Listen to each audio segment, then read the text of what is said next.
Yes, here we are, SYNTHFEST 2019 Sonicstate, and we're looking at the Stylophone Gen R8. Now, this is just about to ship, which is really exciting news. We're talking 2-3 weeks. That's exactly it. Yeah. So here's Sam from Stylophone. How you doing? Now, this is a very interesting, all British, made in Britain, very sturdy.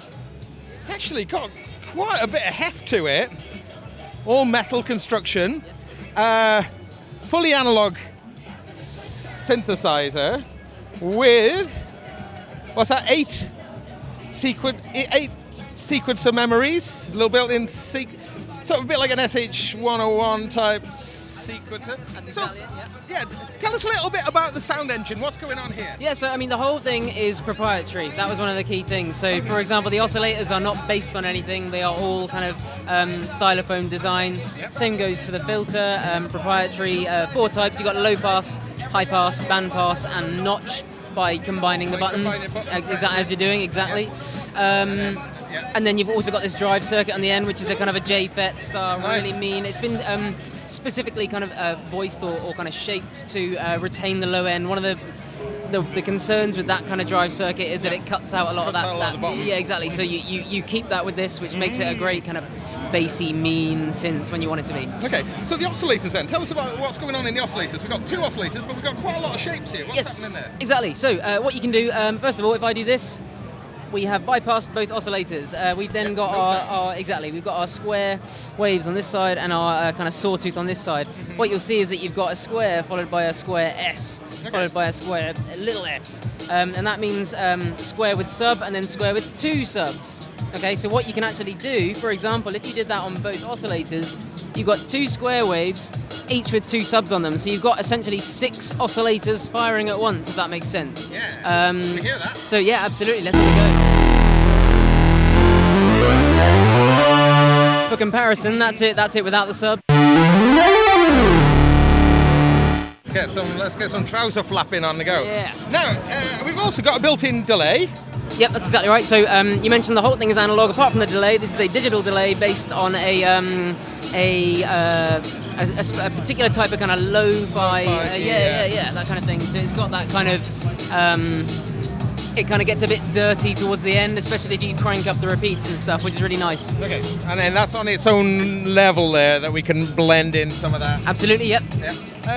Interesting things here. We got a hard sync and ring mod that we can bring in for the oscillators. Yeah, so you can take those oscillators from fairly familiar territory, even with the subs, to just carnage, for want of a better word. So you've got a kind of a master tune, you might have noticed, and then an oscillator detune as well. So that kind of that will separate them, and then the hard sync will immediately lock them back together again. Okay, so talking about tuning now, Stylophone and tuning haven't always had the best history. Yeah. What have we got now regarding tuning if we want to kind of make sure we are in tune? Yes, well, you'll be pleased to know that this thing can calibrate its tuning with a simple press of a couple of buttons. These 2 buttons right here, the ring mod and the hard sync, hold them down for a couple of seconds and they will start flashing.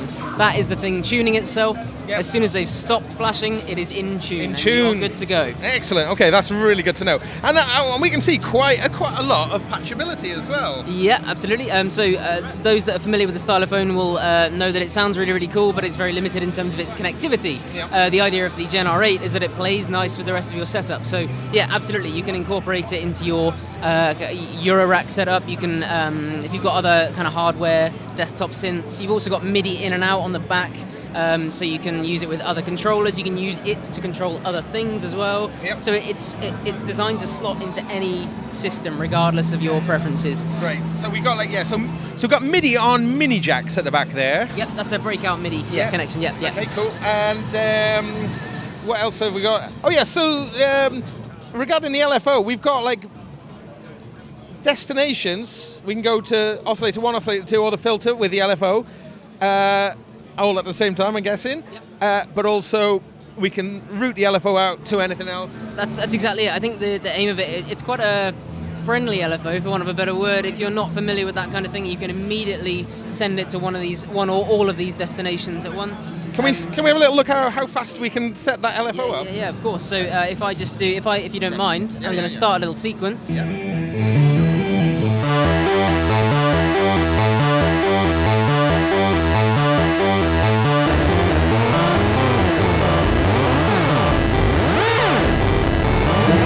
oscillator 2.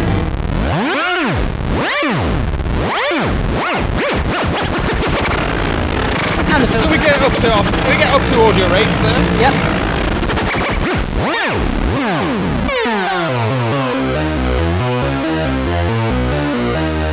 Yeah. Okay, lots of fun. Wow, okay. Yeah, and a full ADSR this time. Yep, absolutely. So you've got your attack, decay, sustain, and release. It just gives you that little extra element of control over it. I think a lot of people love the Stylophone sound. The idea of this is that it sort of expands in every direction. So yeah, absolutely, you can turn it into very short bleeps and bloops. You can stretch it out to really kind of hefty, like wobbly bass lines. Yeah, that's exactly what it's there for. We should mention though that this isn't a battery-powered synth, though this does require mains, yeah? That is correct. Yes, it is a desktop synthesizer, not necessarily a portable one. It's got, like you said, it's got a bit of weight to it. It's definite weight to it. Yep, absolutely. But yes, yeah. Great. And then finally, there's a couple of buttons here which are actually like I suppose this is your mod wheel glide controls. Yeah, that's exactly what it is. It's I suppose if you blink, you'll miss it, but it's right on the end, just here, right down at the bottom of the range. Oh. You might have noticed that they've got kind of dual functions. Yes. So by default, they are the mod and the glide. The mod increases the depth of the LFO. The glide simply, does what it says on the tin, I suppose. And then if I hold it down... Right, so you can use it in a real performy way. Absolutely. Then. So it's almost like a momentary glide. For really accurate pitch bends, even is one of the cool applications for it, I would say. And then the additional functions for that are for the sequencer. So when you're recording, a 16-step sequence, you can rest or tie it. So it's perfect. Yeah, that's great. I notice as well we've got a little aux in there as well as a separate phones from the main output. So regarding connectivity. Pretty good. It's doing all right. Yeah. It's supposed to just play nice with the rest of your setup. The aux in allows you to process, external audio sources with the filter, with the drive. It'll go through the filter and drive. Oh yeah, okay, absolutely. Really cool. Yeah, good fun.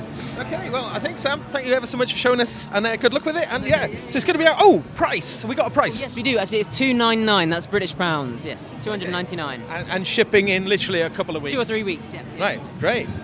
Thank you so much.